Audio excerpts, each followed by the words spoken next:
So Rhino's extremely energetic. He's all over the place. How do you get in that mood?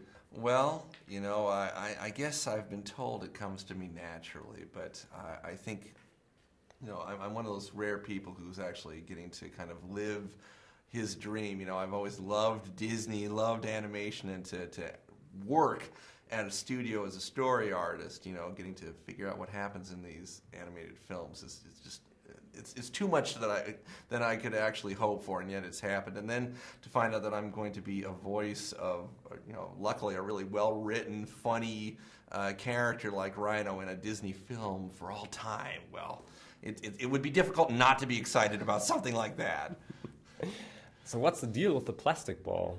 Well, dude, his ball, it's his vehicle. It's like Wonder Woman's invisible plane. He can go anywhere, do anything in it, traverse any distance. And I don't know. Have you ever seen? I actually know some people who have hamsters with those little plastic balls, so they can roll around without the cats, if there are cats, getting to them, or bounce downstairs without getting their bones broken. They're pretty amazing, and luckily it works really well in the film. Rhino really needs a superhero. He's totally fascinated by Bolt, although Yes. he doesn't even have any superpower. Where does that craving come from?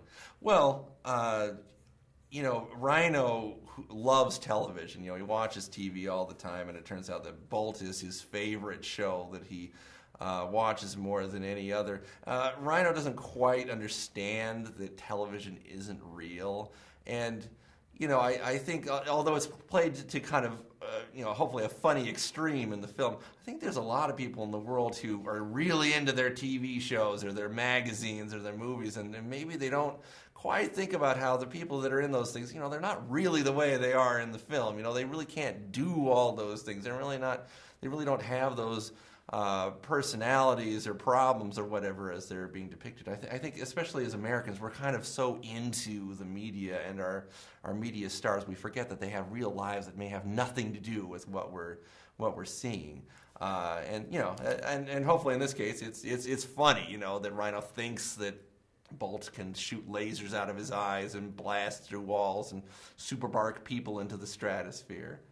Yeah, well, on the other hand, like Mitten's more cynical and realistic, but in the end, it's Rhino with his naive enthusiasm who gets her to do the right thing. So maybe we need more people like Rhino and less like Mittens? Well, you can't blame Mittens for, she's had kind of a difficult life, she, living as an alley cat, kind of having to survive on her wits. And, as you find out in the film, she's been burned before. So that's kind of where her cynicism comes from. But, I'm glad you feel the way you do, because I actually think the world could use more fanboys, more geeks, more super nerds, to inspire us to try impossible things and to never give up on people, even when they may give up on themselves. It's kind of ironic, isn't it?